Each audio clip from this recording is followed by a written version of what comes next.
নমো নমঃ শ্ৰীমদ্ ভগবত গীতামৃত। আজি শ্ৰীমদ্ ভগবত গীতাৰ সাংখ্য যোগ নামৰ দ্বিতীয় অধ্যায়ৰ ৬৬ সংখ্যক শ্লোকভাগী হৈছে এনেধৰণৰ: নাস্তি বুদ্ধিৰয়ুক্তস্য ন সায়ুক্তস্য ভাৱনা ন সা ভাৱয়তঃ শান্তিঃ অশান্তস্য কুতঃ সুখম। এই বিশিষ্ট শ্লোকভাগীৰ বক্তা হৈছে শ্ৰীমদ্ ভগৱত শ্ৰীকৃষ্ণ। ভগৱান শ্ৰীকৃষ্ণই স্থিত প্ৰজ্ঞৰ লক্ষণ সম্পৰ্কে অৱতাৰণা কৰা প্ৰসংগত এই বিশিষ্ট শ্লোকভাগী সখা অৰ্জুনৰ আগত অৱতাৰণা কৰিছিল। শ্লোকভাগীৰ অসমীয়া অৰ্থ হৈছে এনেধৰণৰ: যিজনৰ কৃষ্ণ ভাৱনাৰ মাধ্যমেৰে বা পৰমেশ্বৰৰ লগত সম্পৰ্ক ঘটা নাই, তেওঁৰ পাৰমাৰ্থিক জ্ঞানৰ উদয় নহয় আৰু তেওঁৰ চিত্ত স্থিৰ নহয়। এইবিলাকৰ অবিহনে শান্তিৰো কোনো সম্ভাৱনা নাথাকে। যিজনৰ শান্তি নাই, তেওঁৰনো সুখ ক'ত? এনেধৰণৰ প্ৰশ্ন কৰাৰ দৰে এই শ্লোকভাগীৰ ভাৱাৰ্থ বহন কৰিছে। উক্ত শ্লোকভাগীৰ তাৎপৰ্যক্ৰমে ভাষ্যত বহুখিনি কথাই উল্লেখ কৰিছে, কিয়নো ভগৱান কৃষ্ণৰ ভাৱনা সম্পন্ন নোহোৱাকৈ এই জগতত শান্তি লাভ কৰাৰ কোনো সম্ভাৱনা নাথাকে। সেই প্ৰসংগত পঞ্চম অধ্যায়ৰ ২৯ সংখ্যক শ্লোকত এই কথা স্পষ্টকৈ উল্লেখ কৰিছে যে যেতিয়া এজন ব্যক্তিয়ে এই কথা বুজি উঠে যে যাগ যজ্ঞ আৰু তপস্যাৰ সকলো ফলৰ ভোগ কৰা বা তেওঁক ফল প্ৰদান কৰা একমাত্ৰ স্ৰষ্টা আৰু জ্ঞেতা হৈছে ভগৱান শ্ৰীকৃষ্ণ। পৰিদৃশ্যমান বিশ্ব জগতখনৰ একমাত্ৰ গৰাকী বা প্ৰতিভুৱে হৈছে ভগৱান শ্ৰীকৃষ্ণ, আৰু তেওঁতে সকলো জীৱৰ একত্ৰিত হৈ থাকে, তেওঁতে সকলো জীৱই লোপ পায় আৰু তেওঁৰ পৰাই সকলো জীৱৰ সৃষ্টি হয়। এই পৰিদৃশ্যমান জগতখনৰ যি প্ৰকৃত শান্তি লাভ কৰাৰ স্বৰূপ সেয়াই ভগৱান শ্ৰীকৃষ্ণ, আৰু তেওঁই প্ৰকৃত জগতৰ বন্ধু বুলি যেতিয়া ব্যক্তিয়ে উমান পায়, তেওঁৰ এই শান্তি লাভৰ পথ প্ৰশস্ত হৈ পৰে। আৰু ইয়াতে উল্লেখ কৰিছে যে সেইবাবেই কৃষ্ণ ভাৱনাৰ লক্ষ্য এটাৰ ধাৰণা নথকাৰ বাবে মনত অশান্তিৰ সৃষ্টি হয় আৰু তেওঁ লক্ষ্য বিচাৰি নাপায়। আমি যদি কিবা লক্ষ্য স্থিৰ কৰোঁ, তাত কৃষ্ণ ভাৱনা থাকিব লাগে।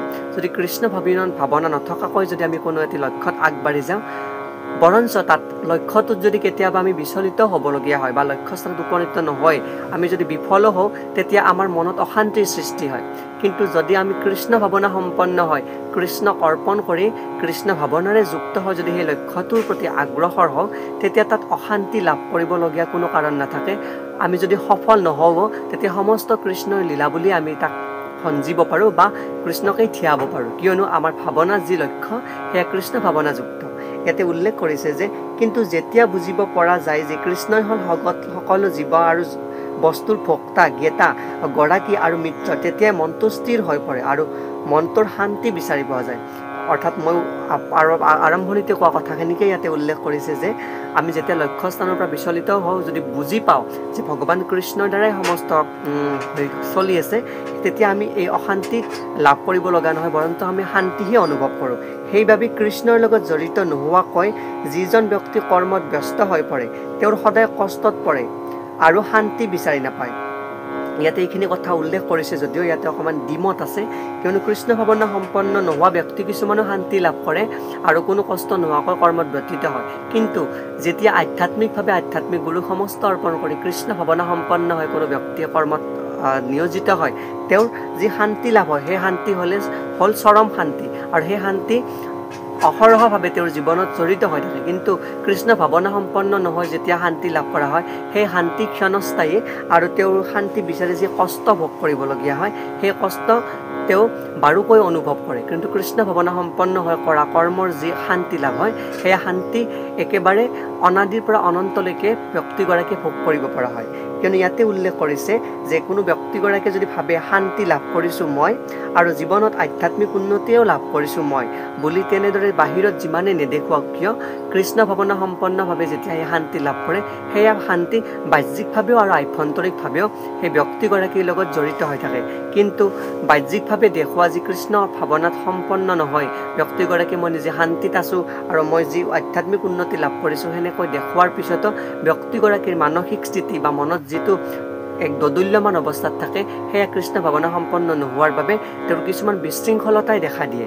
সেয়ে ইয়াতে উল্লেখ কৰিছে যে কৃষ্ণ ভাৱনা হ'ল এটা এনেই নিজে প্ৰকাশ পোৱা শক্তি বা অৱস্থা, আৰু যি কেৱল কৃষ্ণৰ লগত সম্পৰ্ক ঘটিলেহে এই অৱস্থা লাভ কৰিব পাৰি। অৰ্থাৎ আধ্যাত্মিক গুৰুৰ লগত হোৱা সম্পৰ্ক বা কৃষ্ণ ভাৱনাৰ লগত হোৱা যি সম্পৰ্ক, সেয়া এক নিজে নিজে স্বয়ংক্ৰিয় হোৱা প্ৰকাশ ব্যৱস্থা বা প্ৰকাশ অৱস্থা, যাৰ মাজত কৃষ্ণ ভাৱনাৰ লগত হোৱা সম্পৰ্ক নিজে নিজে প্ৰকাশিত হয়।